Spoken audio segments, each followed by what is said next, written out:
ሓራይ ሰላም ኩላትኩም ከመይ ውዒልኩም ገሊኹም እውን ምናልባሽ ከመይ ሓዲርኩም ሎሚ ብዛዕባ ዲስከርሲቭ ፎርሜሽን ኦፍ ኣይደንቲቲ ወይ ዲስክራዊ ህንፀት መንነት ምስ ዶክተር ጨፈናን ምስ ዶክተር ህያብን ክንዕልል ኢና ማለት እዩ ዘቐመጥናየን ሕቶታት ኣለዉ መብዛሕቲ ግዜ ኣብኡ ክንዘራረብ ኢና ኣብ መንጎ መንጎ ከዓ ናታትኩም ሕቶታት ክነእቱ ኢና ማለት እዩ ከም መጀመሪ ምእንታን ክኾነኒ ዶክተር ጨፈና ብኣኻ ክጅምር መንነት ክንብል ከለናስ እንታይ ማለት እዩ እንታይ ትርጉም እዩ ዘለዎ መንነት ስለምንታይ ኢና ኸ ብዛዕባ መንነት ክንዛረብ ዘድልየና እስከ ብዛዕባ እዚ ከም መበገሲ ክኾነና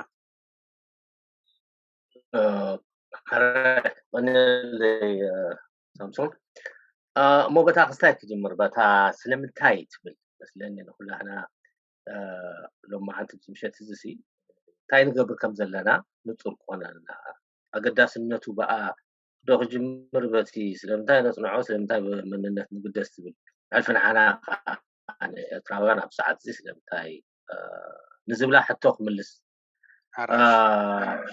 ሕጂ ስለምንታይ መንነት ንግደስ ስለምንታይ ነፅንዖ ዝብል ሕቶ ንምምላስ እቲ ሕቶ መንነት ምፅንዑን ምፍላጡን ምትንታኑን ከም ኣካዳሚያዊ ስራሕ ጥራሕ ዘይኮነሲ ከም ናይ ሓፋሽ ፓብሊክ ጉዳይ ንኩሉ ሰብ ኣብ መዓልታዊ ሂወቱ ዘጋጥሞ ናይ ማለት ኣብ ምውሳእ ዘጋጥሞ ማለት ተመክሮታት ዳርጋ እቲ መንነት ዝበሃል ኩሉ ግዜ ኣሎ ሕጂ እሱ ኣገዳሲ ይገብሮ ካልእ ምስ ዝኸይድ እንታይ እዩ ሕቶ መንነት ምስ ፖለቲካ ወይ ፖለቲካ መንነት ስለዝተኣሳሰር ምስ ሓድሽ ምዕባለታት ምስ ለውጢ ማሕበራዊ ለውጢ ወይ ሶሻል ቼንጅ ንብሎ ምስ ፖለቲካዊ ለውጢ ስለ ዝመፅእ ስለ ዝምዕብል ኣካልናቱ ስለ ዝኾነ የገድሰና ሕጂ ኣሕፅር ኣቢለ ኣብነታት ንምሃብ ንኣብነት ናይ ኣሜሪካ ናይ ትራምፕ ምምፃእ ናይ ብሬግዚት ናይ ካልኦት እዚ ዜኖፎብያ ዝበሃል ፅልኢ ኣብ ልዕሊ ስደተኛታት ጀኖሳይድ ዝበሃል ኣድልዎ እዚታት ዓሌትነት ኩሉ ኣብ ዙርያ መንነት ዝዘውር ኣብኡ እዩ ዝስረት ስለዚ የገድሰና ንብል ንሕና ከዓ ብቀዳምነት ማለት ብተፈላለየ ከም ኤርትራውያን ተፈላለየ መድረክ ናይ ፖለቲካ ንሓልፍ ስለ ዘለና እቲ ምስ ብዙሕነትና ምስቲ ፖለቲካዊ ተሃላልዋና እቲ ሕቶ መንነት ኣገዳሲ ባእታ ናይ ሂወትና ናይቲ ማሕበራውን ፖለቲካውን ሂወትና ይኸውን ናብ ተኻልኣይቲ ሕቶ ዝበልካያ እንታይ እዩ መንነት ዝብል ኣነ ብገፊሕ ክምድሳ ምናልባት ድሕሪኡ ህያብ ክምላእ ኣላ ካብ ውልቂ ክንጅምር ተኾይና ናይ ውልቂ ንኣብነት ካብታ መን ኢኻ ትብል እያ ትጅምር መን ምዃንካ ኣብ ኣይዲኻ ዘሎ መምህር ዲኻ ሪሰርቸር ሓኪም ክትከውን ትኽእል እቲ ስም እቲ ሎጎ እቲ ትኽደኖ ቲሸርት ድዩ ገለ ምስ ናይ ጋንታ እስኻ ነብስኻ ተዛምዳ ዝብል ኩሉ ከታሲ እንኮላይቲ ኣብቲ ሲቪና ዝፀሓፍ ነገር ኩሉ ኣካል ናይ መንነት ይኾን እዚ ኣብቲ ደረጃ ናይ እንታይ ማለት እዩ ውልቂ ማለት እዩ ስለዚ እዚ ናይ ዕድመ ናይ ፆታ መንነት እውን ኣሎ በዚ ሕጂ ናይ ፆታ ብሕልፊ ኣገዳሲ ሕቶ ይኸውን ናቱ ምስቲ ሕጂ ንልዕሎ ዘለና ናይ ተለዋዋጢ ባህሊ ወይ ከዓ ተሃናፂ ከም ምዃኑ መጠን እዩ እቲ ካልእ ማሕበራዊ ሸነኹን ድዩ ብሓፈሻ ሰባት ብደረጃ ዓዲ ንበሎ ብሄር ንበሎ ከባቢያዊ ንበሎ ሃገር ዝጠምረና ሓደ ኣገዳሲ ናይ ሓባር ረቑሕ ባእታ ኣለና ኢሎም ምስ ዝኣምኑ ዝገብርዎ ዝምድናታት እዩ ኢለ ክገልፆ ክኽእል ብሓፈሻ እዚ ከዓ ምናልባት ኣብቲ ዝርዝር ክንኣትው ንኽእል ኢና ድሓር ንሕጂ እዚኣ ዶ ከብል ያ ተፈቒድካለይ ሓራይ ህያብ ቅድሚ ዳይረክትል ናብ ኣመኻትካ ሓደ ነገር ኣብዛ ዶክተር ጨፈና ዝበላ ክውስኸልካ ተሓደ ኣገዳሲ መንነት ክዛረብ ፀኒሑ ምናልባሽ ምስ ዓልየትነት ምስ ካልእ እውን ዝተተሓሓዘ ነገር ኣልዒሉ ፀኒሑ እቲ ኣሉታዊ ሳይድ ናይ መንነት ወይ እቲ ሸቨኒዝም ንብሎ ኤክስትሪም ናሽናሊዝም ወይ ልዑል ሃገራውነት ክኸውን ይኽእል እዩ ምናልባሽ እውን እቲ ፖዘቲቭ ነገር እውን ክህልዎ ይኽእል እዩ እቲ ፓትሪዮቲዝም ወይ ሓርበኝነት እስከም እዚ ተሓሒዝካ ከዓ እስኻ የድልየና ዲኻ ንምዃኑ እቲ መንነት እውን ኣብ ግምት እትዋ Yeah, so thank you. ጽቡቅ ገለ ጽዋን ዴ ዶክተር ጸፈና ካብዘን ዝበልካ ድሕሪ ወይ ትሕቶ ግን እንታይ ምበልኩ ከም ዝብለ ዘለካ ኤክስትሪም ዝኾነ አይደንቲቲስ ኣለዉ ኣብ ኩሉ ሶሳይቲ ኣለዉ ማለት እዩ ኣብ ዝበዝሐ ሶሳይቲ እቲ ቀንዲ ኤክስትሪም ዝገብሮም ነገራት እንተ ደኣ ግምት ክነእቱ እንተኮይና ወይ ብዛዕባ ክንዛረብ እንተደሪና ግን እቶም ንብሎም ዘለና ጉጅለ ኣብ ሓደ ክሎዝ ዝኾነ አይደንቲቲ ዝተፈጥሩ ጉጅለታት ምስ ካልኦት ዘለዎም ሪሌሽንሽፕ ሓደ ጽቡቅ ሪሌሽንሽፕ ምስ ዘይከውን ወይ ሓደ ኮንፍሊክቲንግ ዝኾነ ሪሌሽንሽፕ ምስ ዝፍጠር ኢና ሽዑ ኤክስትሪሚስት ንብሎም ዘለና ማለት እዩ ካብቲ ዝበዝሐ ሕብረተሰብ ፍልይ ዝበለ ክሳይ ክኸውን ሓደ ዲስቲንክት ዝኾነ አይደንቲቲ ክምስርቱ ክእሉ እዮም ንኣብነት ማለት እዩ ኣብዚ ንኣብነት ዋይት ኤክስትሪሚስትስ ንብሎም ካልኦት እውን ኣለዉ ማለት እዩ ወላ እዚ ቴሮሪዝም ዝበሃል ኣምር ንባዕሊ እንተሪእናዮ ማለት እዩ ብገፊሕ ደረጃ እንተዳሪናዮም ሲ ሓደ ኤክስትሪም ዝኾነ እቲ ዝበዝሐ ሕብረተሰብ ዘይሰማምዓሉ ዓይነት አይደንቲቲ እንተ ደኣ ፎርም ጌርካ እቲ ሪሌሽንሽፕ ናይቲ ፈጢርካ ዘለካ አይደንቲቲ ምስቲ ዝበዝሐ ሕብረተሰብ ክኸውን ይኽእል ምስ ከባቢኻ ክኸውን ይኽእል ምስ ካልእ እውን ማለት እዩ እንታይ ዓይነት ሪሌሽንሽፕ ምዃኑ ንዕኡ ምፍታሽ እዩ ዘድሊ ማለት እዩ እንታይ ዓይነት ኤክስትሪም ዝኾነ ቫልዩስ ኣለዎ እቲ አይደንቲቲ ንብሎ ዘለና ማለት እዩ ሕጂ መንነት ከምዚ ፀፈና ኩሎ ዝፀንሐ ሕላገት ናይ ሓደ ምፍልላይ እውን ክኸውን ይኽእል እዩ ማለት እዩ ከመይ ጌርካ ካብ ካልእ ጉጅለ ወይ ካብቲ ዝበዝሐ ጉጅለ ፍሉይ ናትካ ዲስቲንክት ዝኾነ ክስታይ ፈጢርካ ናትና አይደንቲቲ እዚ ኣብዚ ግሩፕ እዚ ዝኣቱ ክስታይ የብልናን እዚ ማርከርስ ናትና እዚ ቦርደርስ ናትና ኣብዚ ናተዓፅና ዘለና ኣብዚ ጆይን ክትገብሩና ትኽእሉ እውን ከምዚኦም ዝኣመሰልኩ ሰባት ኢኹም ኢሎም ናይቶም ክራይቴሪያስ ወይ ሪኳይርመንትስ ናይቲ ሜምበርሺፕ እውን ክገብሩ ክእሉ እዮም ማለት እዩ ሕጂ ብዙሕ ፖዘቲቭን ኔጋቲቭን እውን ክህልዎ ክእል እዩ ማለት እዩ ከምዚ ክትብሎ ፀናሕካ ማለት እዩ ፅቡቅ ነገር ክንብሎ ንኽእል ክሊርሊ አይደንቲፋይ ዝገብረካ ክስታይ ኣሎ ንኣብነት በሳፕረስ ዝኾነ አይደንቲቲስ ኣለዉ ኣብዚ እዋን እዚ ብፍላይ ማለት ንኣብነት ሆሞሴክሹዋሊቲ ዝበሃል ኣምር ኣሎ ናቶም አይደንቲቲ ኣለዎም ሕፅዊ ሳፕረስ ዝኾነ ሕጂ ንዑ ኣርቲክሌት ክገብርዎ እንከለዉ ንሕና መሰል ኣለና ከም ሆሞሴክሹዋልስ ክብሉ እንከለዉ ናቶም አይደንቲቲ ይረቑሑ ኣለዉ ማለት እዩ ንዕኦም ከም ሓደ ፖዘቲቭ ኢምፓክት ክፈጥረሎም ይኽእል ማለት እዩ ንካልእ ከአይደንቲቲ ፈጢሮም ገለ ነገራት ክጨዊ ወይ ከዓ ነቲ ጀነራል ኤቲክስ ናይቲ ቦታ ወይ ናይቲ ሕብረተሰብ ክጨውዩ ዝኽእሉ ግን ኔጋቲቭ ክስታይ ኢምፕሊኬሽን ከምፅኡ ክእሉ ማለት እዩ እጅት ብሓፂር እስከንዚ ለመሓለፍ እንትብለን ንርካማ ሓራይ ምናልባሽ ሕጂ እዚ ናብቲ ካልኣይ ዝተተሓሓዘ ዓይነት ሕቶ ዝመፅእ እንታይ እዩ እቲ መንነት ብኸመይ እዩ ዝህነፅ ወይ ከመይ ገይሩ መንነት ፎርም ዝኸውን ዶክተር ጨፈና እስከዚኣ ናባኻ ክኸይድ ኦኬይ ሕጂ ናብታ ቀንዲ ኣርእስትና ወይ ከዓ እታ ሕመረት ናይታ ኣርእስቲ ትብናዮ ዘለና እቲ ዲስኩራዊያት ህንፀት ናይ መንነት እንጂ ሕጂ ሓደ ቀንዲ ክነትኩረሉ ዘለና ሓደ ሰረተ እምነት ወይ ኣተሓሳስባ ወይ ፍልስፍና ብኡ ክጅምር እሱ ከዓ እንታይ ይመስለካ ካብታ ዘልዓልካያ ወዛሕተትካ ምላስ ተኮይኑ መንነት ትውንኖ ምሳኻ ዝፍጠር ወይ ትውንኖ ሓፈሻ ትውንኖ ዘይኮነስ ይህነፅ ምዃኑ እቲ ቀዳማይ ማለት ከም ኣምር ከም መትከል ይውሰድ ማለት እዩ ሕጂ ምስኡ ዝኸይድ ካልእ ባህርያት ናይ መንነት እንታይ እዩ መንነት ከምዚ ሓንቲ ውፃእ ከምዚ ሓደ ሞኖሊቲክ ነገር ዘይኮነስ ብዙሕነት ከም ዘሎ ኣብ ውሽጥናስ ብዙሕ መንነት ተሰኪምና ክንኸይድ እዚ ከዓኒ ከምቲ ኩነታቱን ከም ዕላምኡን ከም ኮንታክስ ወይ ክትመቃን ንዋስኦ ማለት እዩ እዚ ሓደ ባህርናቱ እዩ እቲ መናፅ ኢለ ኣለኹ እቲ ምውሳእ ኣለዉ ኣብኡ መንነት ከዓ ኣገዳሲ ዝገብሮ እንታይ እዩ እቲ ውፅኢት እዩ ማለተይ ሲ መስርሕ እዩ ፕሮሰስ እዩ ዳ እምበር ከምዚ ኣብ ሓደ እዋን ተጀሚሩ ዝውዳእ ነገር ከም ዘይኮነ ሕጂ እዚ ካብቲ ንዓና ምናልባት ድሓር ክሪኦ ዝግባእ الناس فحبلنا ክሪኦ ዘለና ተለዋዋጢ ምዃኑ ምስቲ ገሊኡ ብተዛማዲ ዘይላወጥ ርጉእ እዩ ንብሎ መንነታት እቲ ገሊኡ ካብኡ ኣዝዩ ቅልጢፉ ዝቀያየርን ዝምዕብልን ኣብነታት ክንወስድ ንኽእል ሬስ ንኣብነት ፀሊም ኣፍሪቃዊ ኮንካ ኣነ ስኮትላንድ እንግሊሽ የብለ ሕጂ ናቱ ድርትነት ኣለዎ ዝኾነ ከዓ ዝተሓለመ ዝተሓሰበ ኢማጂን ዝኾነ ይኸውን ወይ ከዓ ኣብ ኩንነት እየር ማለት ኣይኮነን ግን ኩሎም መንነታት ዋላ እቲ ኤትኒካዊ መንነት እውን ናይ ምቅያር ባህሪ ኣለዎ ሕጂ እንታይ ኢና ንብል ዘለና እቲ ብዙሕነት ኣሎ ተዋሳእነት ኣሎ ማዕባልነት ኣሎ ናይቲ መንነት ማለት እዩ ምዕባል ምቕሃም ምዕያር ምትርናዕ ምድኻሙን ከም ዘሎ ኣና ሕጂ ምስቲ ብዙሕነት ከኣነ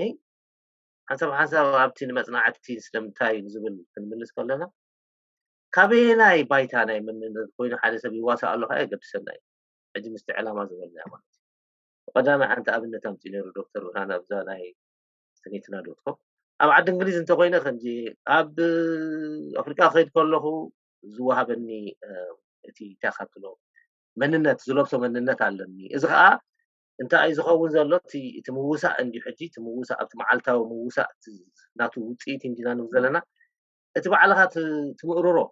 ኣቺቭ ትገብሮ መንነትን እቲ ኣስክራይብ ዝኾን ካልኦት ዝህቡኻ ወይ ዝልጥፉልካ ወሎ ወይ ዘሰኩሙኻ መንነታት ኣሎ ሕጂ ናይዚ እንታይ ካብትሎም ተዋስኦ ወይ ምውሳእ ውፅኢት ዝኸውን መንነት ሕጂ እዚ ባህርያት መንነት ምዃኑ ካብ መጀመርያ ከም ሓደ መንፀፍ ከም ሓደ መረዳድኢ ባይታ ክንወስዶ ይግባእ ይብል ምናልባት ህያብ ትምሎ ነገር ተለካ ንግዚኡ ጃ ተቀብለ ምናልባሽ ዶክተር ጨፈና ሓደ ነገር ኣገዳሲ ጠቂሱ ኣሎ እቲ መንነት ኩሉ ግዜ ወላ ሓደ ሰብ ብዙሕ ዓይነት መንነታት እዮም ዘለዎ ብዙሓት ናይ ማሕበራዊ ስነ ፍልጠት ተመራመርቱ ናብ ክንዲ መንነተይ ምባልሲ ብፕሉራል አይደንቲቲስ ተዝበሃል እዩ ዝሓሸ ዝብል ርድኢት ኣለዎም ኣብኡ ክስኸልካ ምናልባሽ ህያብ ኣነፅር ከብላ እቲ መንነት ኩሉ ግዜ ስን ወይ አይደንቲቲስ ሶሻሊ ኮንስትራክትድ ኢና ንብል ወይ በትግርኛ ታክብለ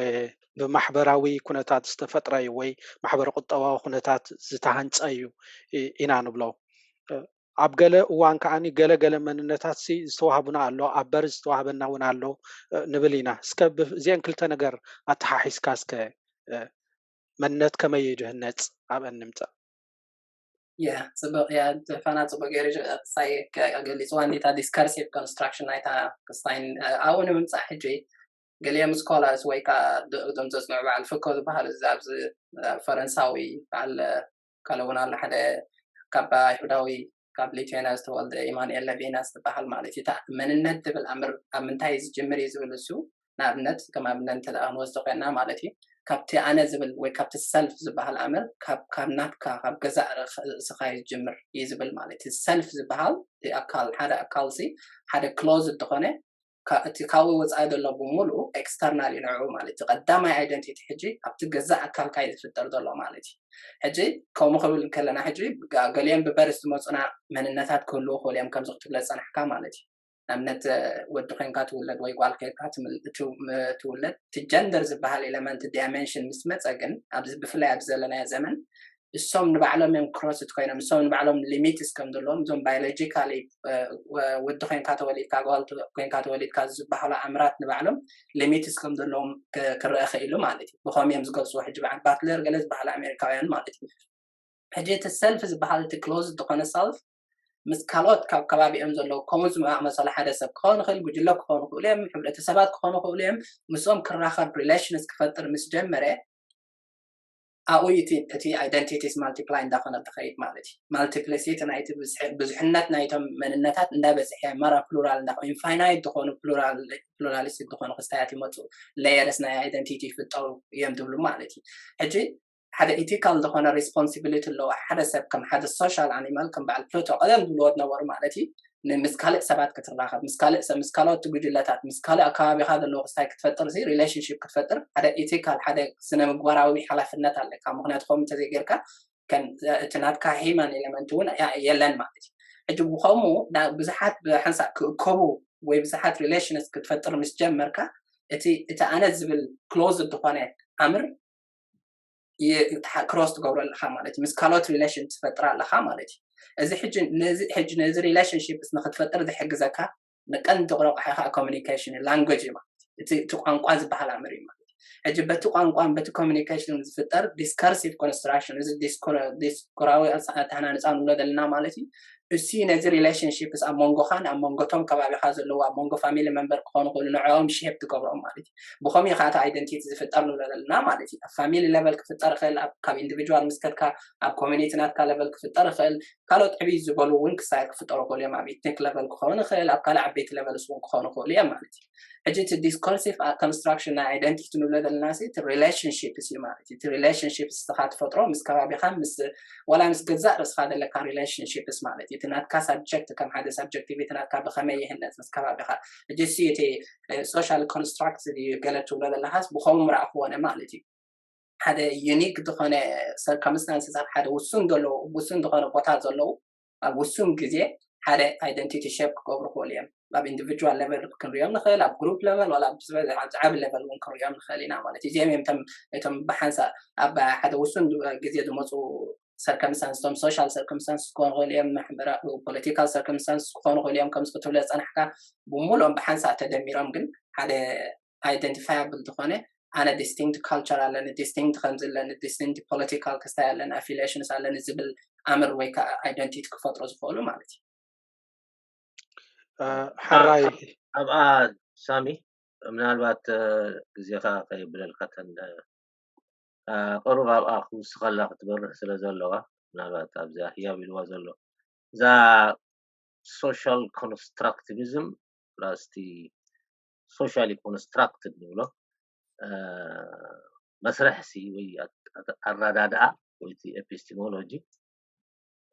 ወይ ከዓ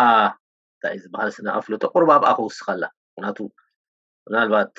ነዳናግረም ኮይኑ ሁሉ ገለ ሰማዕትና እንታይ እዩ socially constructed እዩ ክብል ከለካ ሕጂ ብሕብረተሰብ ብምርድዳእ ብእንካን ሃባን ንሓደ ክስተት ንሓደ ተርእዮ ሽም ይወሃቦ ማለት እዩ ሽም ክትህብ ከለካ እንታይ ትገብሮ ኣለካ ኮንቨንሽናል ትገብሮ ኣለካ ወይ ትሰማማዕ ኣለካ ማለት እዩ ኣብቲ ስም ሕጂ እዛ ህያብ ዝበላ ተራ ቋንቋ ኣገዳሲ ክኸውን ኣብቲ እንካን ሃባን እዚኣ ሓደ ግዜ ንኣብነት ኣብነት ኣምፅአተ ድሓር ከምፃየ እዚኣ ንበላ ከምዚኣ ንበላ ኢሉ እቲ ሕብረተሰብ ወይ እቲ ጉጅለ ይሰማማዕ እሞ ካብኡ ንኔው እቲ ዝህቦ ትርጉም በቲ መስርሕ ናይ ተረጓጉማ ኣባይታ ኩንነት ይፈጥር ማለት እዩ ሕጂ ምስቲ ፕራግማቲዝም ዝበሃል ኣብ ሊንግዊስቲክስ ዘሎ ማለት እዩ pragmatic meaning አሎ ወሊዩ straight plain literal meaning አሎ ኣብነት ኣብ ትግርኛ ንምምጻእ ሕጂ ምስላ ኣላ ክበልዕዋ ዝበሉ ኣባጉም ባሕሲ ዛግራብሉ ሕጂ ኣብታ ኩነታት እያ ክበልዑ ስለ ዘለዎም ጠምዮም ስለ ዘለዉ እንዳፈለጡ ክልቲኦም ዛግራ ንበላ ኢሎም ሰምዑ ማለት እዩ ዛግራ ኢሎም በሉ ኣተዘሪሮም ሓዱ ካብ ጥሜት ካብ በላዕ ዓፀቦ ድሕንማት ሕጂ እንታይ እዚ ፕራግማቲክ ማለት እዩ እቲ እስኻስ ንሕጂ እዚኣ ከምዚኣ ትኹን ኢልካ ተሰማዕ ኣብታ ህሞት ኣብታ ኮንቴክስት እዚኣ ኣተረጓጉማ በቲ መስርሕ ናይ ኣተረጓጉማ ተሰማሚዕካ ትኸይድ ኣለካ ማለት ስለዚ ምናልባት በቲ ካልእ ኣተሓሳስባ ናይ ማርክሲዝም ሌኒዝም እዚ እንታይ እዩ ሜታፊዚካል ዩ ዶ ገለ እዩ ስፒሪቹዋል ኣይዲያሊዝም ገለ ዝብሎ ግን ኣይዲያ ትፈጥር ኣለካ ኣብ ኣእምሮ ሰባት ብዝግበር ተዋስኦ እቲ ሓቅኒ እቲ ነቲ ክውንነት ከም ሓቂ ትወስዶ ማለት እዩ መንነት ከዓ ከምኡ ይኸውን ከምኡ ይህነፅ ማለት እዩ እዛ ዝበላ እቲ ሰልፍ ሎ and the other ካሎ ሕጂ እቲ ባህላይ እቲ ድምፂ ዘለዎ ኩሉ ግዜ ባዕሉ ንነብሱ ብዛዕባ ነብሱ ክትርኽ ከሎ ሓደ ስልጣን ረኺብሉ ኣብ ክንዲ ካልኦት ብዛዕባ ዝዛረቡ ባዕሉ ኣነ እከለ እየ ክብል ከሎ ሕጂ دمصي يركب مو تسمعنا تركب زعبانو بسو خطرخ يخل حجي كالوت كند زرخو زعبو اسو يتر ስለዚ ነታ ናይ ተራ ናይ ቋንቋ ኣብ ኣኸስምረ ላይ ኣብዚያው ዲዮ ኣለኹ ነታ ሓቶኻ ምናልባት ኣፀቢቑና ክነግርሃና ይሓይሽ ዝብል هو دكتور ጨፈና ምናልባሽ ሓደ ኣገዳሲ ሕቶ እውን እጃ ኣምፂኻ እቲ ኮንስትራክቲቭ ቪው ናይ ኣይደንቲቲ ወይ እቲ ተሃናፂ ስነ ሞገት ኣብ መንነት እዩ ማለት እዩ ሕጂ እዚ ኮንስትራክቲቭ ቪው ክንሪኦ ከለና ብሕልፊ እቲ መንነት ካብ ሰልፍ ወፂኡ ናብ ኣዘር ክኸይድ ከሎ ኣብቲ ባህላውን ሃገራዊ መንነት ገጽ ይወስደና ማለት እዩ ብዙሕ ግዜ እቲ ኣዘራቢ ዝኸውን ኣርእስታት እስከ ናብ ኤርትራ ንምፃእ ሕጂ እዚ ናይ ምህናፅ መንነት ንብሎ ዘለና ነቲ ባህላዊ ወይ ነቲ ሃገራዊ መንነት ናይ ኤርትራ ብፍላይ ሓደ ሓደ እውን ካብ ስግሮ ደባዊ መንነታት ኣለና ናይ ስግረ መረብ ናይ ምብራቅ ሱዳን ናይ ዓፋር ናይ ኩናማ ናይ ትግርኛ ነዚ ብኸመይ እዩ ዝገልፆ ወይ ብኸመይ እዩ ዘማእክሎ ክንብል ንኽእል እዚ መስለኒ ምስ ክንብሎ ፀናሕና ከም ፕሮብለም ከም ፀገም ክትወስዶ ትኽእል ኢኻ ምክንያቱ በዚ ፍልስፍናዊ ወይ በዚ ናይ ሶሻል ቲዮሪ መለኻኽታ መንነት ወይ ክውንነት እውን ይህነፅ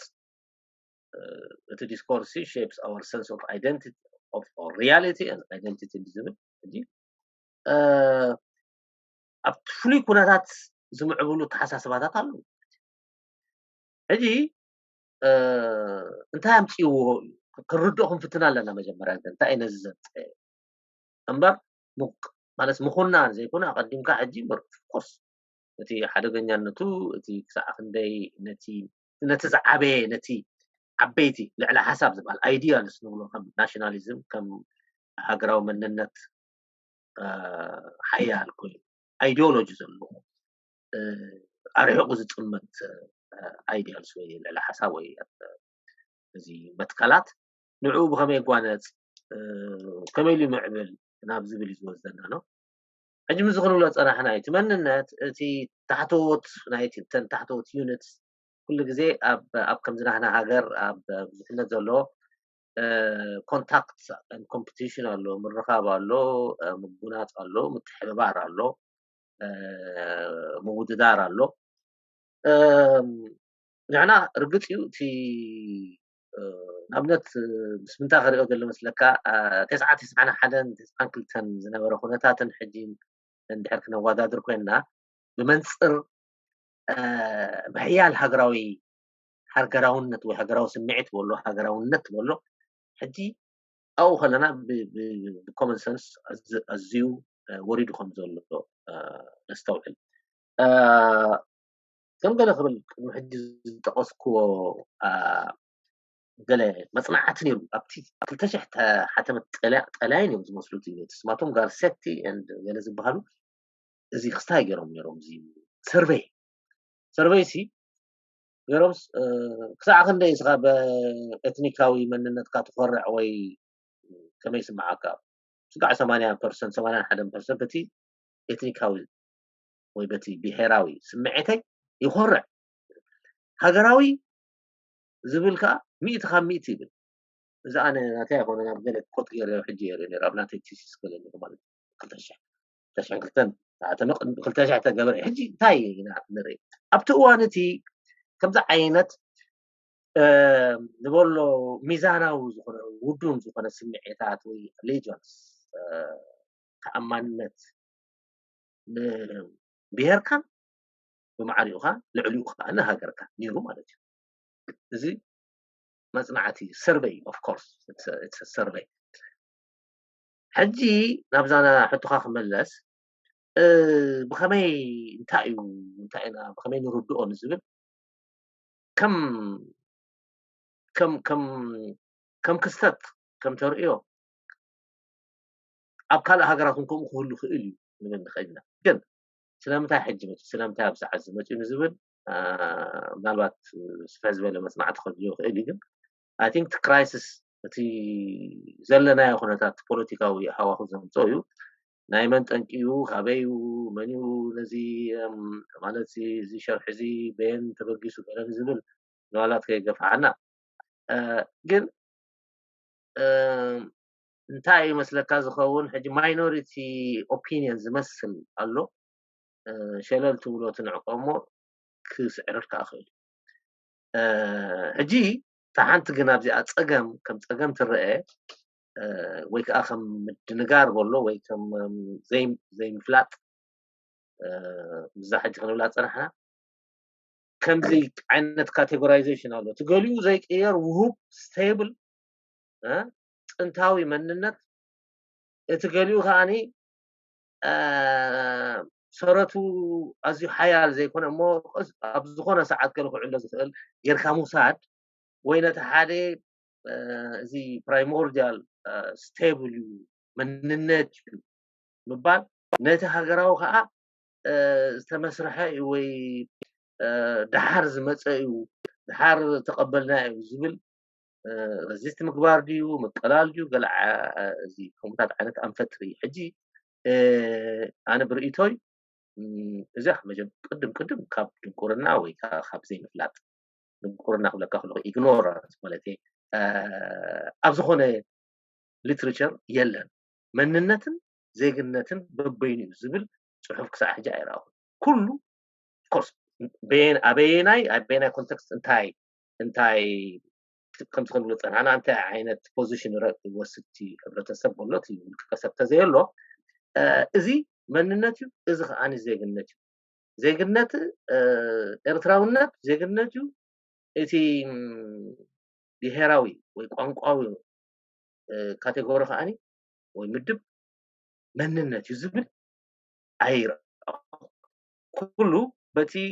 ማሕበረሰባዊ ኣመን ዲስከርሲቭ ኮንስትራክሽን አይደንቲቲ ዝመዘልና ኩሉ እዩ ዝምልከት ንብሄር ምልከት ፆታ ምልከት ከምዚ ኣብኩሎ ፅንሐ ፆታካ ምቕያሩን ኣሎ ምስኡ ትዋሳእ ማለት እዩ እቶም ፆትኦም ዝቐይሩን ክዋስኡሎ ምክንያቱ መንነቶም ክለብስዎ ስለ ዘለዎ ሃገራዊ መንነት ከዓ ልክ ከምኡ ክሕይልን ክትርንዕን እንተኮይኑ ከም ፕሮጀክት እዩ ሃገራዊ መንነት ከማ ፕሮጀክት እዩ ናይ ዲስኮርስ ፕሮጀክት እዩ ሕጂ ንሕና ሓደ ኢና ንሕና ሃገር ኢና ንሕና ህዝቢ ኢና ምባል ሓንሳብ ጥራሕ ዘይኮነ ተደጋጊሙ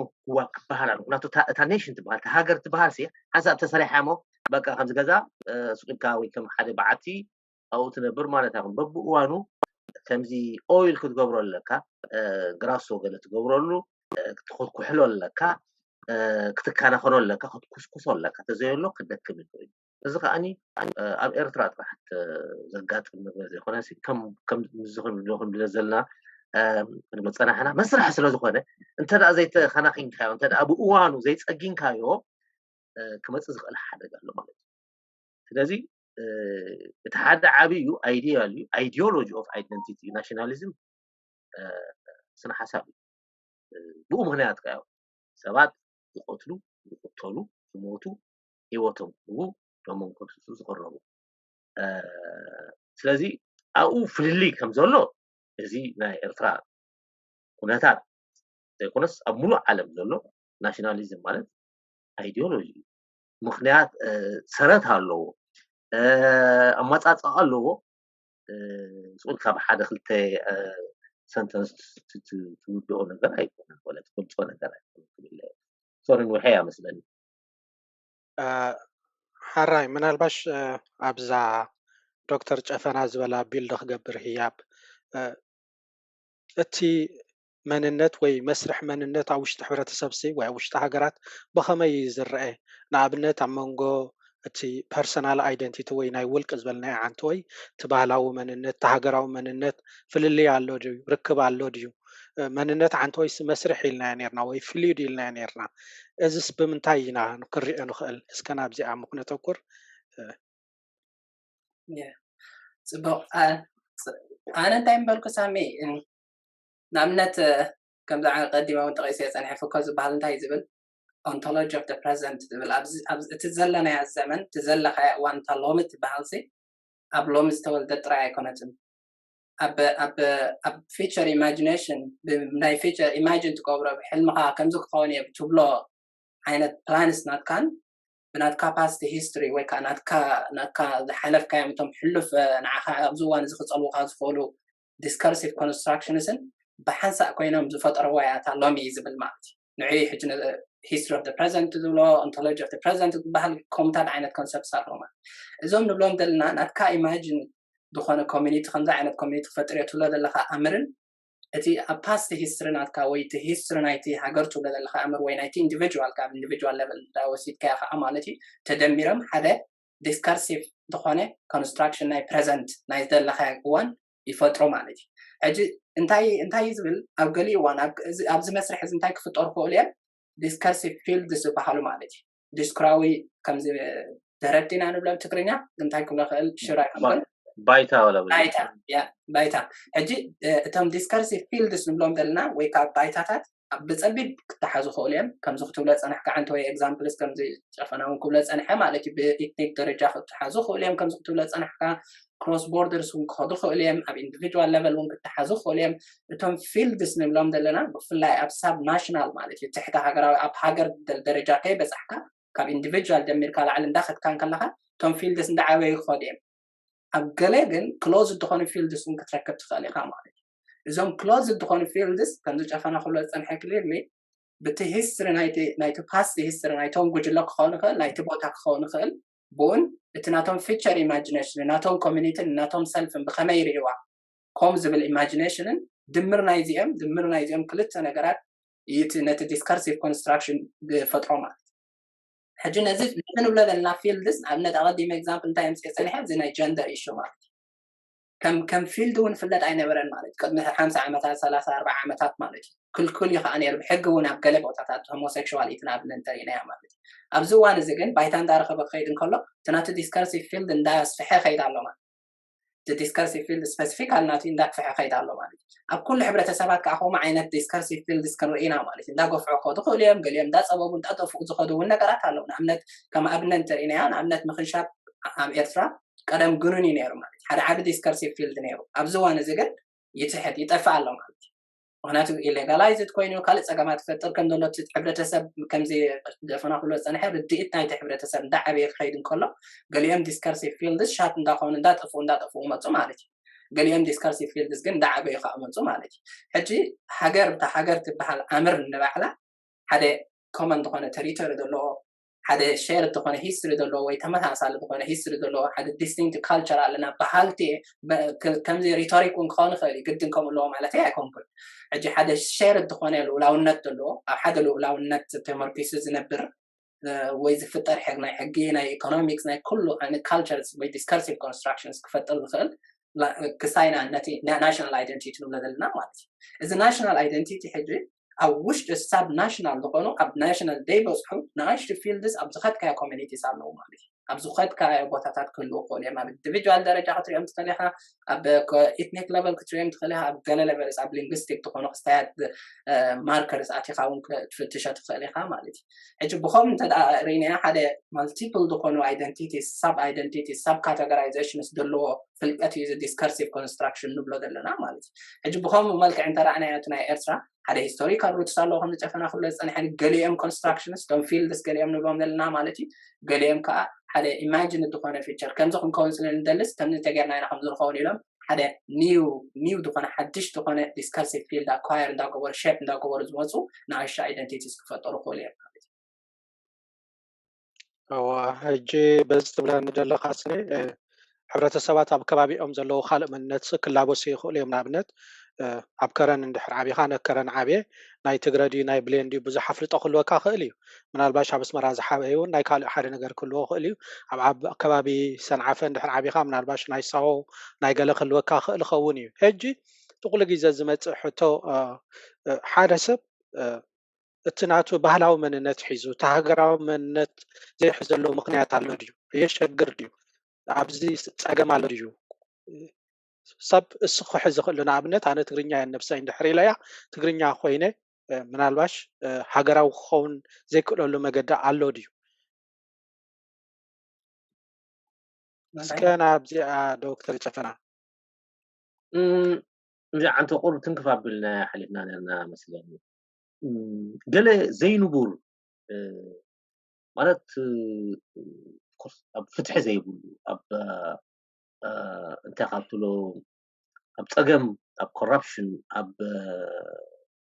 بلوتنات زي يقول له هاجر مستي ውድድር ንፀጋታት ናይቲ ሃገር ዝመፅእ ናይ ጉጅለታት እንታይ ኣትሎ ምቅራሓን በቶም ኤሊትስ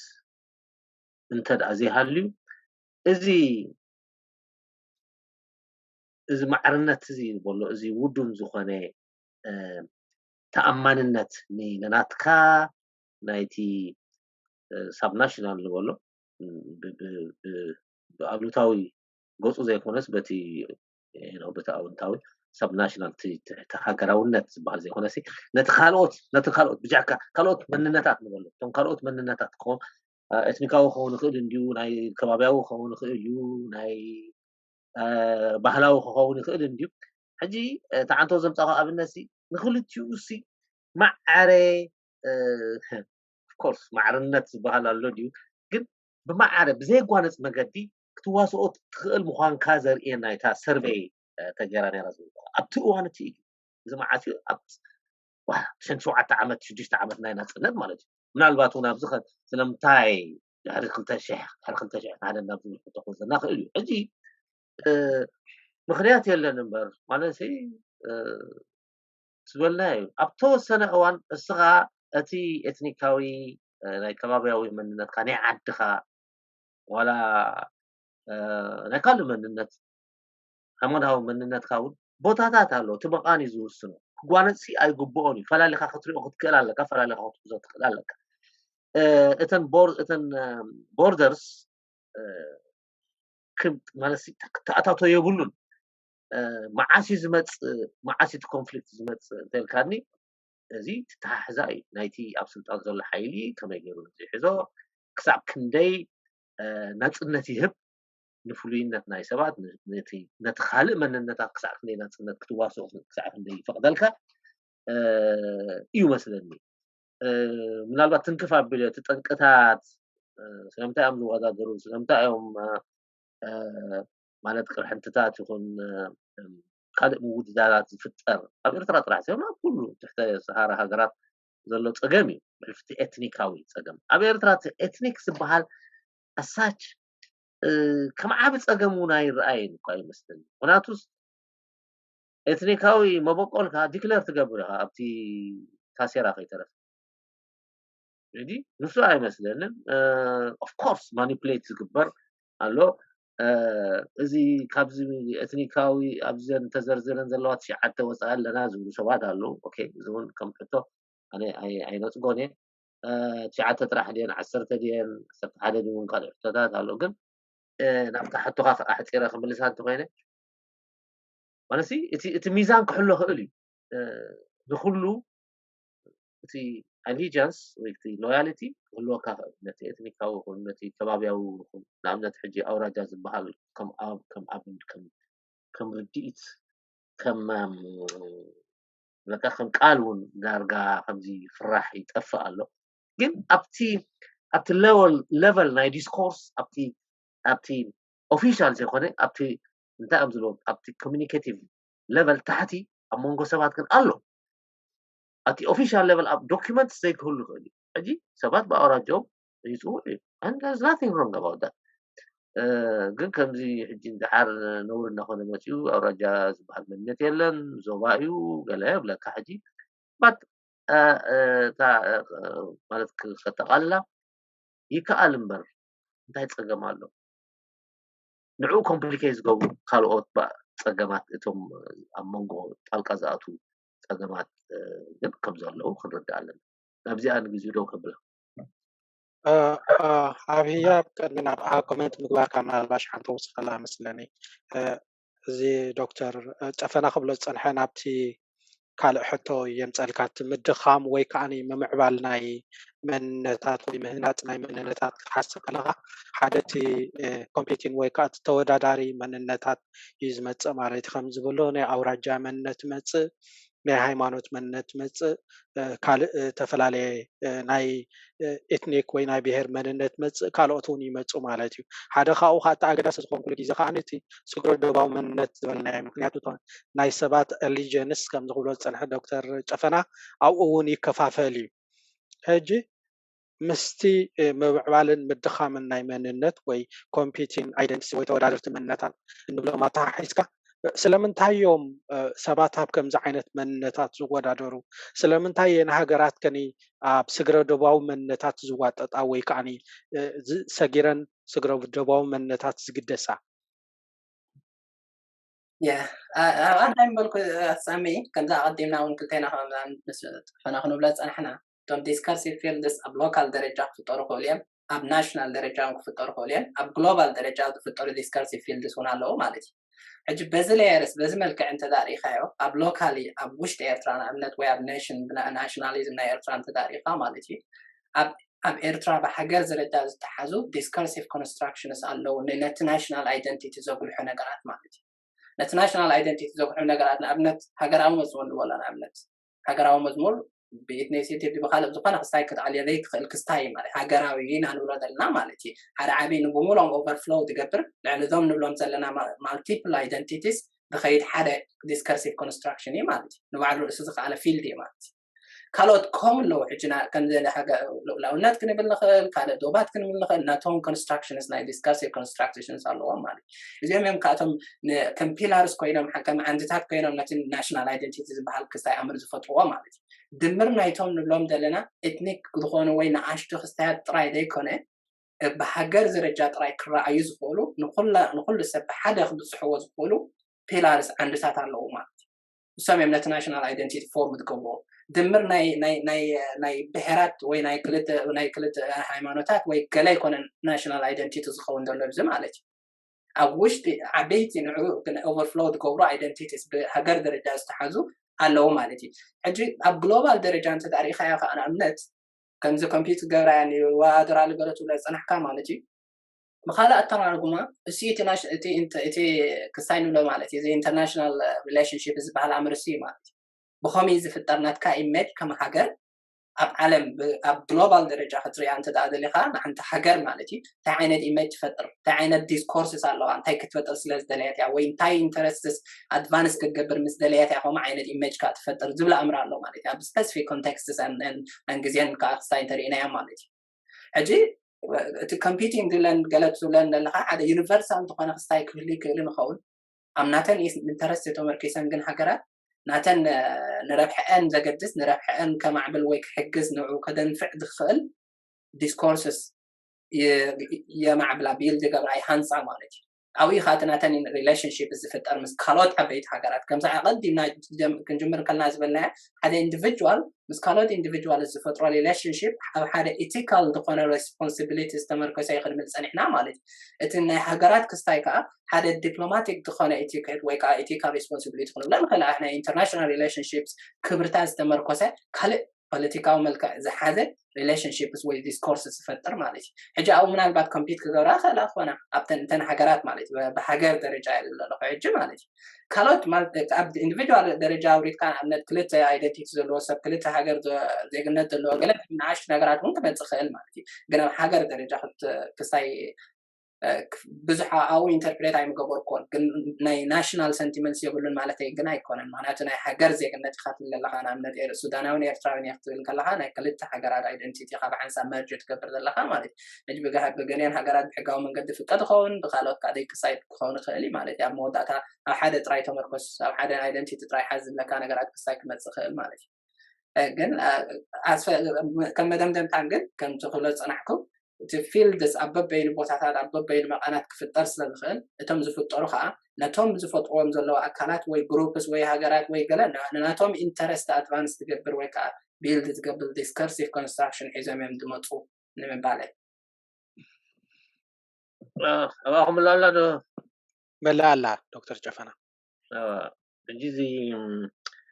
ምክንያቱ እዛ ናይ ስግረዶብ ገሊልካ ነው ወይ ከምዚ ሱፕራናሽናል ማለት ካብቲ ኔሽን ወፃኢ ወይ ከዓ ሃገራት ካብ ሓደን ላዕለ ሃገራት ዘጠቃልል መንነት ክምዕብል ይኽእል ንኣብነት ዓረብነት is a supranational identity ወይ ideology ዓረብነት ማለት እዩ ምክንያቱ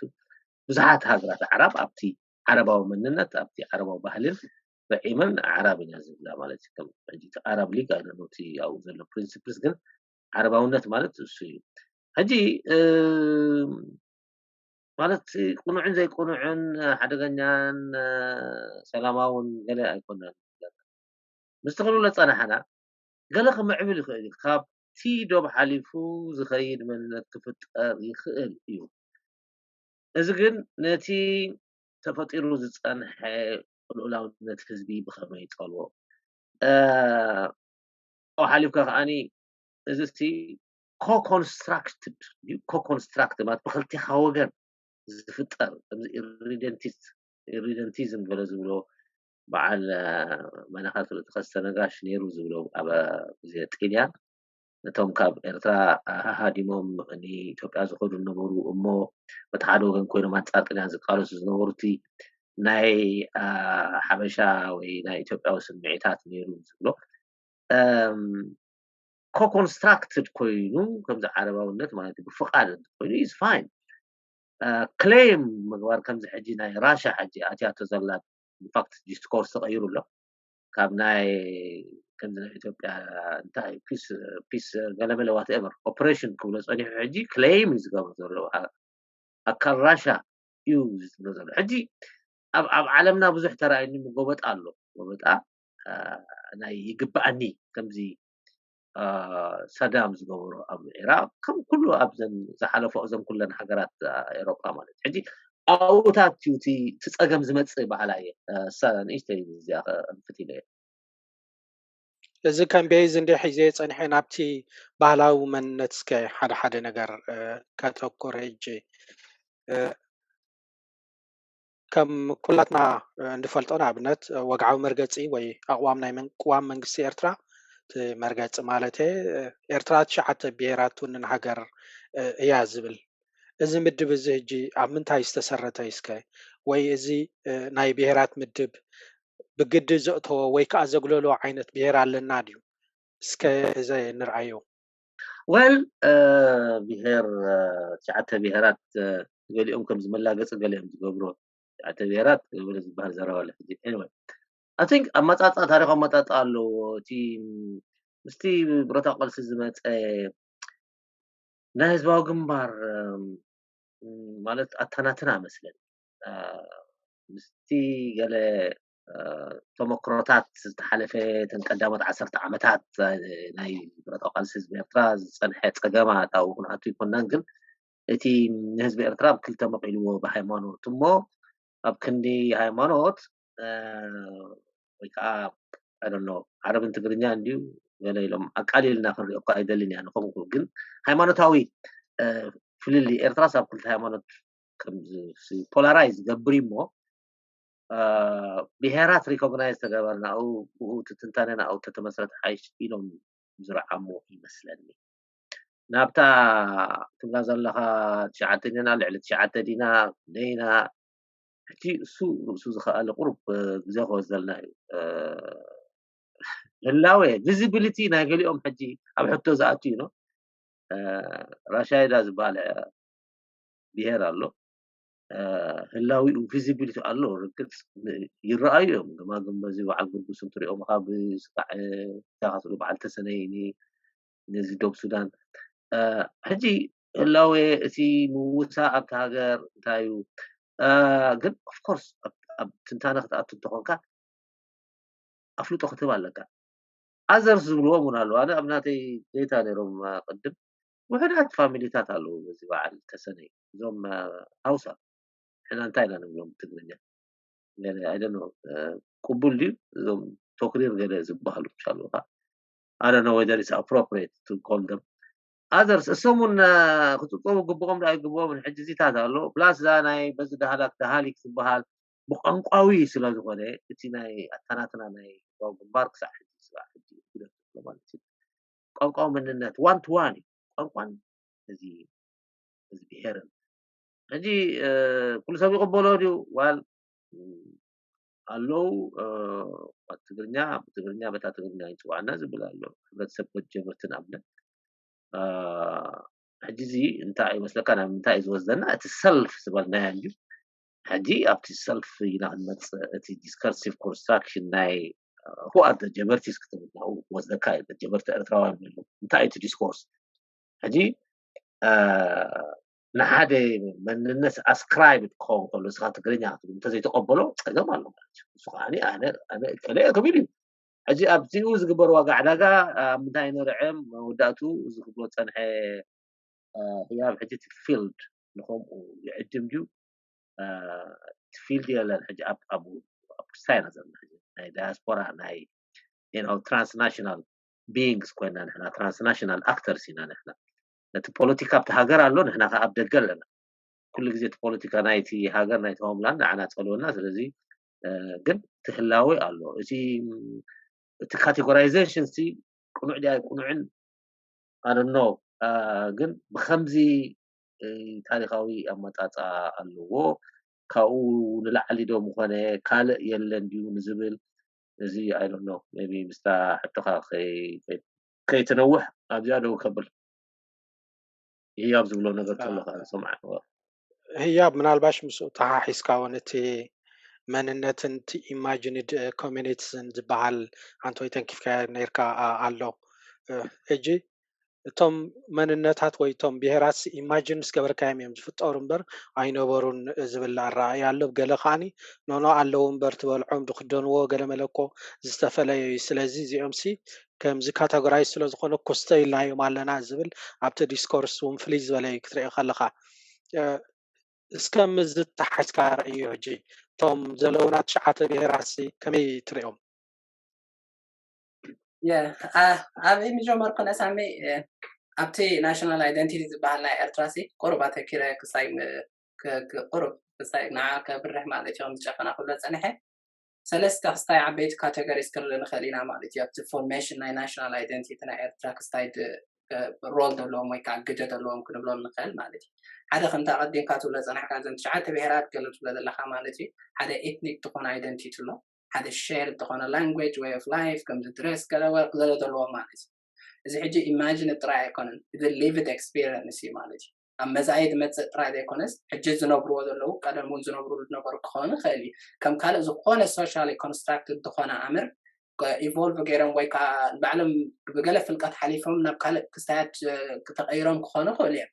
ግን የለውን ማለት ኣይኮነን ማለት እዩ ከምኡ ክንብል ከለና እዞም ብሄራት ንብሎም ዘለና ኣብ ካልቸር የብሎምን ወይ ላንጉዌጅ የብሎምን ገለ ኣይኮነን ቀዳማይ ንኣብነት ላንጉዌጅ ሓደ ማርከር ናይ ቀንዲ ናዖም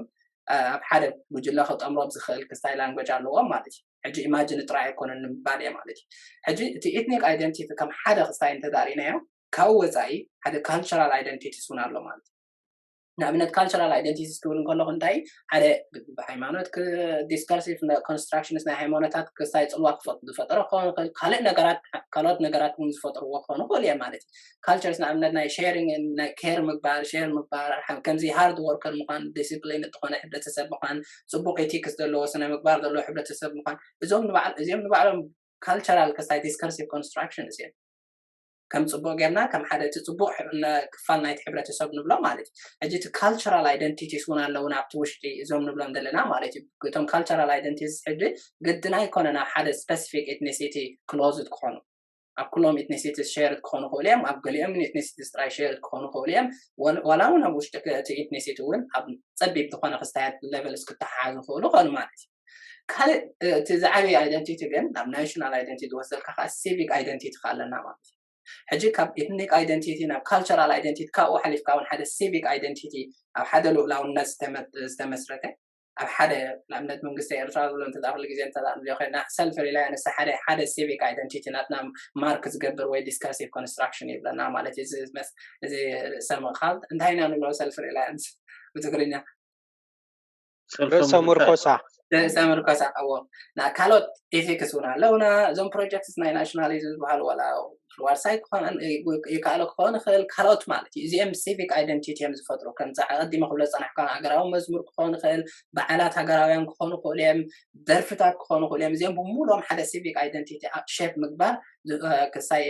ፕሮጀክትስ ናይ ዲስከርሲቭ ኮንስትራክሽን ናይ ኣይደንቲቲ እዮም ማለት እዩ ሕጂ ብከምኡ መልክዕ እንተዳ ርኢናዮ ነዚኦም እንተዳ ፈሊና እንተርኢናዮ نحدهم زجاجوي كانوا ناتي ethnic identity وانا حدا specific sub ethnic identity سي مست civic identity جراجي كإلني بحسب كسانة يخو ليه مالتي معناتس أنا كم حدا كم زي شافنا خلص أنا حمالتي specific field نايكستاي حدا identity تفتر خل بحاجر جراجون تناتي specific group مسكالات group بس relationship فتر سلا خل جت إنسولز فتر غلب civic level هذا national identity فترة الله مالتي عجب خو cultural identity وين فترة خل مالتي ما سال culture نتلينا مالتي تم نعيش تطببتن ولا مدلنا وجلتات مالتي عجب خو من تدارينا يوم بحس reconcile كوينا ويتسخانيا كنوبروز بولو identity سيا كم تعدي نحن لز أنا حنا قلت رجال حدنا حبرة تسب وكترالو كنز عينة identities reconcile عم مدبر كالي international project تي انترستنا يتحقر نبعلو تقولوا سرعة منقص تكون خل بخمي حزن خمس نجارات السخون خل تي أبتحقر دولة politics كون خل بزح نجارات بزح أب time أب بوتان تحصل وسائل circumstances كتصلوا مقولة نظام نظام construction اسمه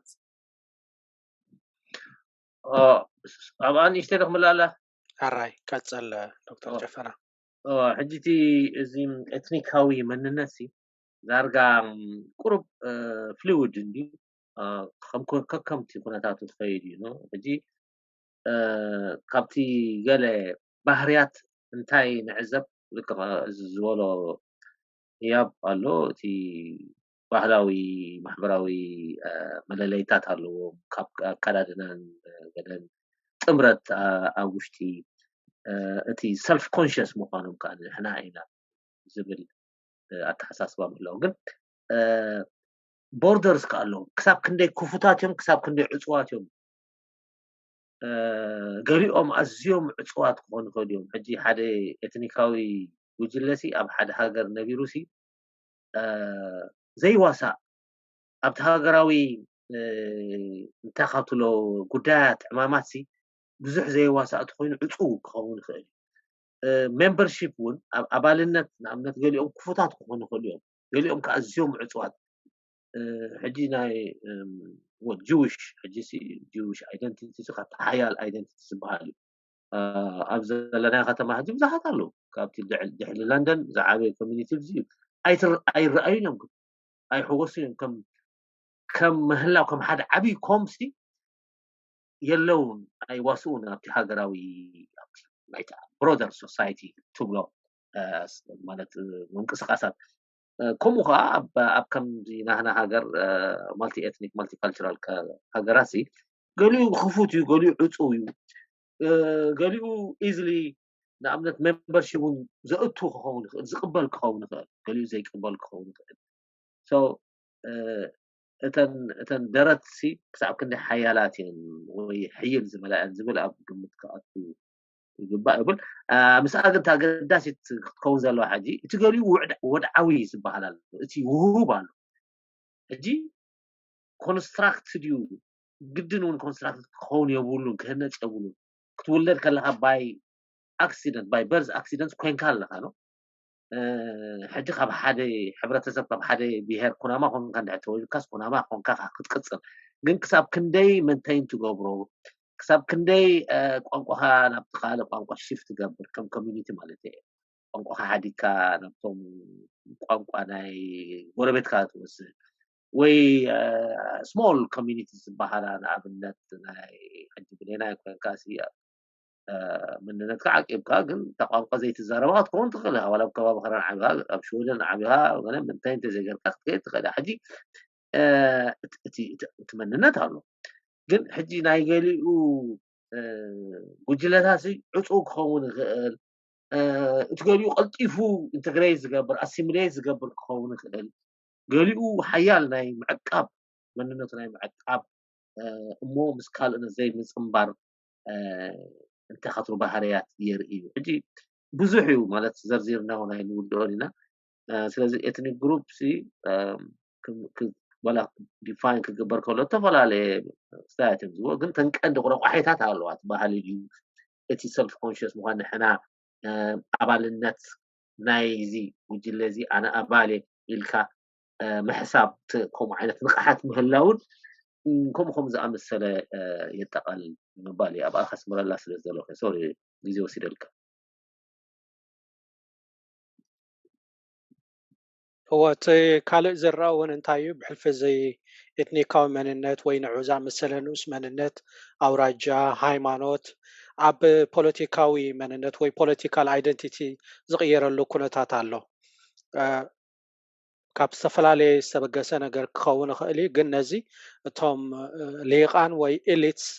ኣብቲ ናቶም ረብሓ የውዕልዎ ናብቲ ህዝቡ ናብ ኮንፍሊክት ዝእትውሉ ኩነታት ኣሎ እዚ ኸ ብምንታይ እዩ ክእለ ዘለዎ ወይ እንታይ እዩ ክኸውን ዘለዎ ነዚ ዓይነት ኩነታት هي بسكبها خا جمر يا كنت تبلا صراحه ኣብ ታሪክ ሪና እንዲናት ናሽናል አይደንቲቲ ዝበሃል ወይ ናሽናሊዝም ዝበሃል ሰንታይ ክገብር ከም ዝኽእል ማለት ኣብ ታሪክ ናይ ሃገራት ናትና ጥራይ ገይኮን ክድብል ዘለኹ ማለት ሪና ናብ ኮንኪር ገብር ክገዝኣካ ክእል ንምግዛእቲ ክጥቀመሉ ክእል እዮም ካልእ ክገዝኡ ከምዚ ግዜ ኮሎኒያሊዝም ወይ ከዓ መግዛእቲ ዝነበረ ንሓደ ሊበሬት ክገብር ወይ ናፃ ከውፅእ ናፅነት ክትቃለሰሉ እውን ከም ሓደ ፕሮጀክት ክጥቀመሉ ክእል እዮም ገሊኦም ብሓሳብ ማለት እዩ ብፍላይ ኣብቲ ኮሎኒያል ዝኾነ ዓለም ዝነበሩ ማለት እዩ ካልእ እውን ከምዚ ሕጅን ሪኣ ዘለና ከም ጨፈና እውን ክብሎ ፀንሕን ናሽናል ዲፌንስ ናትካ እውን ከምዚ ባዕሉ ዩክሬን ዝገብሮ ዘለዋ ክትጥቀመሉ ትኽእል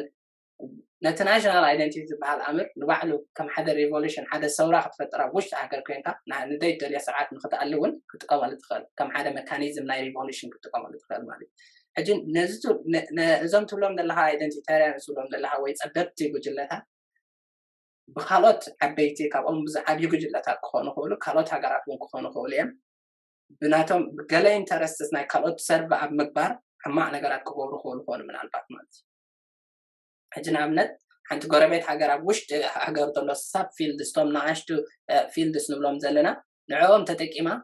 ገለ ሓደ ሪቮሉሽን ዲያ ክጅምር ካልእ ዲያ ክጅምር ካልእ ሓደ ተፃባቕ ዝኾነ ተፃራሪ ዝኾነ ነቲ ኔሽን ቢልዲንግ ዝበሃል ፕሮጀክት ክተምፅእ ትኽእል ትኸውን ባዕሎም ንገዛእ ርእሶም ናቶም ብገዛእ ርእሶም ውሳነ እውን ከምኡ ዓይነት ሰንቲመንት ዘለዎም እውን ክፍጠሩ ይኽእሉ ማለት እዩ ሕጂ እዚኦም ተፃረርቲ ሓደ ኮንፍሊክቲንግ ዝኾነ ሪሌሽንሽፕ ምስቲ ኦቨርኣርኪንግ ዝኾነ ንኩሉ ብሓንሳብ ክጠምር ዝኽእል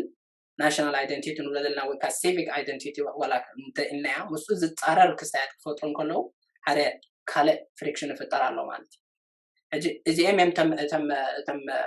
እዞም ንኣሽቱ ፀገማት ዝፈጥሩ ክነብሎም ፀናሕና ማለት እዩ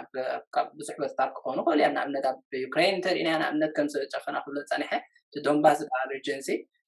ናቶም ምስራሽ ክንፍንጨል ኢና ዝብል ኣምር ስለ ዘለዎ ናቶም ስፔሲፊክ ዝኾነ ሓደ ሻርፕ ዝኾነ ቦርደር ክፈጥሩ ደልዮም ወላ ተሪቶሪያል ቦርደር ማለት ሕጂ ከምኡ ዓይነት ኣይዲያስ ዓበይቲ ናይ ናሽናል ክስታያት ፀገማት ክፈጥሩ ክኽእሉ ይኾኑ ነዚኦም ብኸመይ ክትኣልዮም ትኽእል አንቲንግ ሳያት ኣቐንዲ ሕቶናትካ ሳሚ ይፈላለ ኸውን ካብ ቦታ ናብ ቦታ ካብ ሓደ ኮንቴክስት ናብ ካልእ ኮንቴክስት ነናቶም ክስታያት ሶሉሽንስ ኩልዎም ክኽእሉ ምክንያቱ I think ተቐንዲ ኣገዳሲ እውን እንታይ እቲ ጠንቂ ናብኡ ደምፅእ እዩ መስለኒ ተቐንዲ ሕቶ ሳያ ስለምንታይ እዮም ኣብ ከምዚ ዓይነት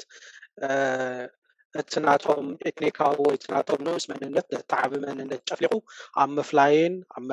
ሓንሳብ እውን ከምዚ ናብ ኢትዮጵያ ንሪኦ ዘለና ኣብ ሕትካ ምቅትታል ይኣትዉ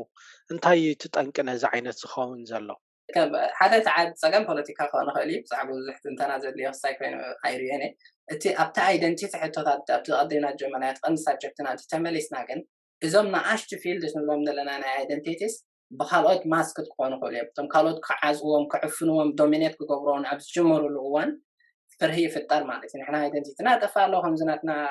መለለይና እቶም ማርከርስ ናትና ይሕምረጉ ኣለዉ ይጠፍኡ ኣለዉ ዝብል ዓይነት ክስታያት ፍርሂ ክፈጥር ክእል ማለት እዩ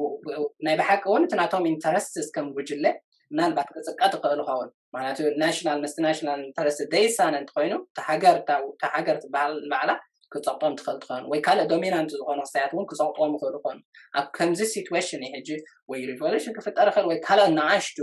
ሬዚስታንስስ ማለት እዩ ፎርስስ ናይ ሬዚስታንስ ይፍጠሩ ናይ ተቃውሞ ዓይነት መልክዕ ዘለዎም ሓይልታት ክፍጠሩ ማለት እዩ እዞም ንኣሽቱ ጉጅለታት ናትና ኢንተረስት ክሰርቭ ስለዘይገበርኩም ወይ ናትና ኢንተረስት ስለዘየመላኹምና ንሕና ከምዚ ዓይነት ውሳኔታት ስጉምታት ወሲድና ኣለና ዝብል ክስታይ የምፅእ ካልእ እውን ኮምፒቲሽን ካፈጥራ መንጎ እዞም ትብሎም ዘለካ ክልተ ዶሚናንት ነገራት ተፈጢሮም ከምዚ በኢትዮጵያ ንሪኦ ነገራት ማለት ወይ 3-4 ዝኾኑ ፎርስስ እንተተፈጢሮም ኣብ ነንሕዶም እውን ኮምፒት ክገብሩ እዮም ምክንያቱ